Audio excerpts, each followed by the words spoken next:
Yes, nurse. What's up? Live action or animated? To be honest, I think it's Tobey Maguire. He really brought the superhero genre into like full motion, and I really enjoyed how Sam Raimi directed the first two movies. So yeah, that's my favorite. Although the other two are actually pretty good too, but Tobey Maguire is like the king, the godfather of the Spider-Man. So yeah, I'm down with that. How about you?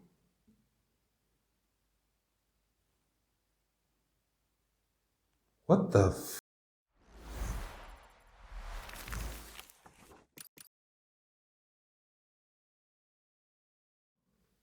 Good evening, ladies and gentlemen. Welcome to my office. And it's me, the doctor, a patient called Cute today, the gaming doctor, Mada. I will sedate you. You know what? Anyway, guys, sorry about that.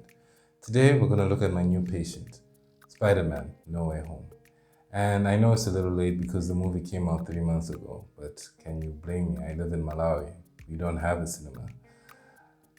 Sucks, doesn't it, nurse? Exactly.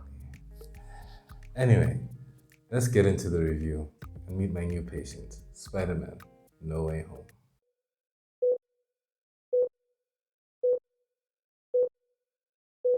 Well, as usual, we always start off with the history of our patient. Let us start from Spider Man Far From Home. In that movie, we are left at the end on a cliffhanger after Spider Man has been betrayed by Mysterio.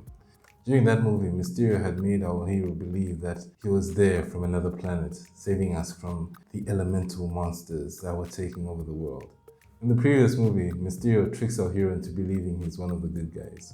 After Mysterio convinces Peter to trust him, Peter gives him Tony's tech, and because of that, it causes a bunch of disaster in the previous movie. Peter manages to stop this villain, but there's a consequence. We're left on a cliffhanger that Mysterio reveals Peter's true identity. I found it an interesting way to end the movie since we all know how much Peter values his secret identity. If you follow the comics, he really does take this seriously because he knows the consequences of how the villains always seem to attack the people he loves. And now that the whole world knows, all his villains know too. Imagine that. Aunt May at risk, his friends at risk. And this is what the movie we're about to talk to portrays. So, without further ado, let's go into the presentation.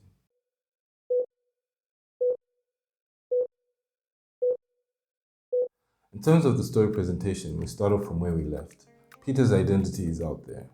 J. Jonah Jameson gives out his information just like that, picture and all, and everyone immediately looks at Spider Man. Peter knows that life will not be easy now. We're basically shown how this revelation to the world affects him, how everyone is now pointing at him, wondering if he's a good guy or a bad guy, what the narrative is. Mysterio convinces the world that Peter was to blame for the events of the previous movie, but others still doubt that. Others still believe that Spider-Man is a good guy. They've seen him, and it affects his life in general, his school, the way he builds relationships with people. Even people who he used to hate are now apparently friends, and it's shown throughout the movie. We also find that Peter's secret identity has affected his friends and family more than he expected. So Peter does the only thing that he can think of, make everyone forget. And that's where we meet Doctor Strange. Doctor Strange comes in to assist Peter as his life is now much more harder than he expected. So Stephen Strange starts working on a spell for Peter Parker to make everyone in the world forget that he is Spider-Man. But apparently Peter can't shut up and he makes a stupid decision in saying, hey, this guy is doing a very volatile thing. Let me talk to him and start adding little things to that request. And because of that, chaos ensues. From the trailers, we're shown that the wish didn't go so well. The fabric of his world and the multiverse are connecting. We find people coming from other places like Electro, the Lizard, Otto Octavius, and of course, William Defoe's Green Goblin. We're introduced to all these characters, and although it's mostly nostalgia, it's nostalgia done right. And I feel many people have said this before me, but I really feel like these characters played more of a role in this movie than the usual, hey, hi, I was in the previous movie, like I talked about in the Matrix review. All these characters play a pivotal role in this movie. We get introduced to them. We even get a little bit of a backstory and why they're there. They're not just there just to be the final act at the end of the movie. They're not just there just to make you feel the feels, but it all makes sense. But anyway, I think I've gone enough with the story presentation. Let's talk about signs and symptoms right now.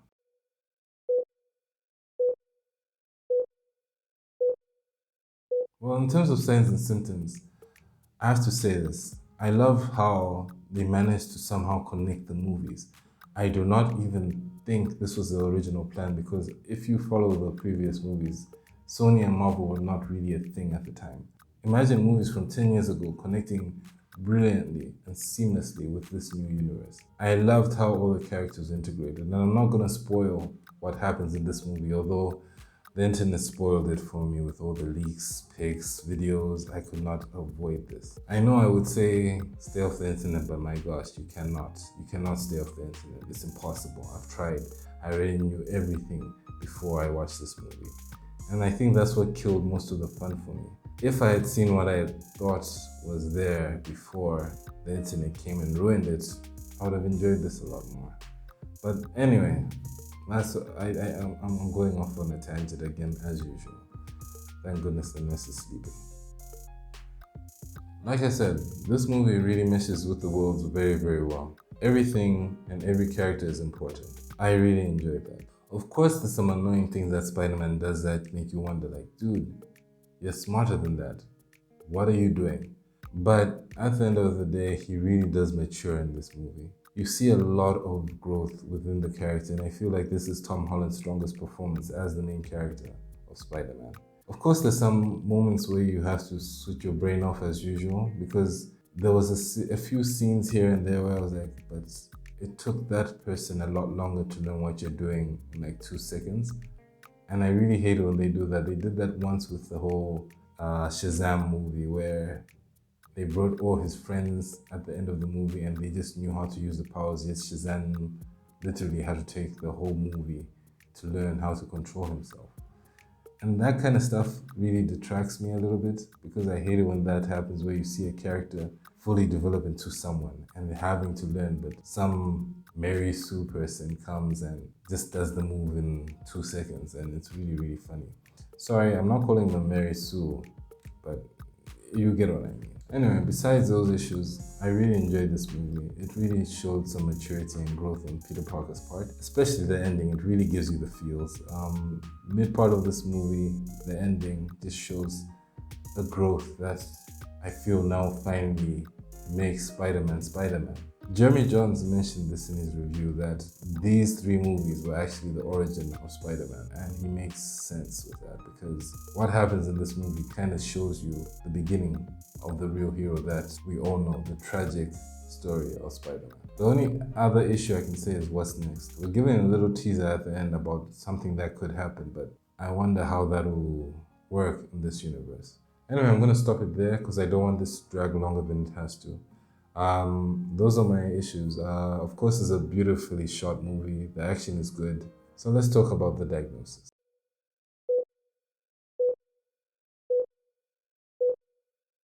In terms of diagnosis, this movie really actually did well. And in fact, it's one of my favorites of the home series of Spider-Man. I think that's what they're calling it, right, Nurse? Right. Sorry, I'm having fun with this. So the home series was really fun. I've enjoyed Tom Holland's take on Spider-Man. I hope he still continues. I don't know what's next. There was a little bit of a disappointment with something that happened with the post-credit scenes because now I'm wondering what the ramifications of that are. Otherwise, there's still potential for this series. So that's why the diagnosis for this movie is going to be a healthy patient. Yeah, the first 2 movies were fun, but I felt they still needed a little something, and this movie gave it that something. It gave us a lot of emotion. It gave us a lot of drama. It gave us a lot of nostalgia that actually worked. It wasn't some simple cash grab or pulling on the member berries as I usually bring up, but this was actually a movie that gave us characters. from characters that we had before. That was a good movie. Recommendations now.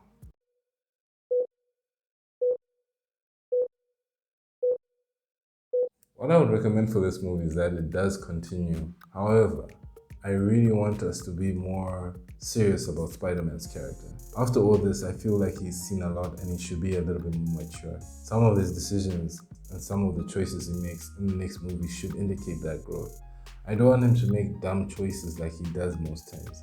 Peter is such a deep and emotional character, and I hope that they can pull this off with the next movies. I really do want to feel that struggle. I really want to feel that tragedy of the hero that works so hard but barely makes it by on his own.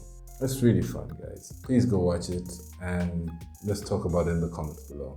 What did you think about Spider-Man No Way Home? Was it a good movie for you? Would you watch it again? What did you think about the twist? I'll find you down there. But anyway, guys, please like, share, and subscribe, and oh, welcome back. Slept well? You've learned your lesson. Like I was saying, like, share, subscribe, and let us enjoy more of this, guys.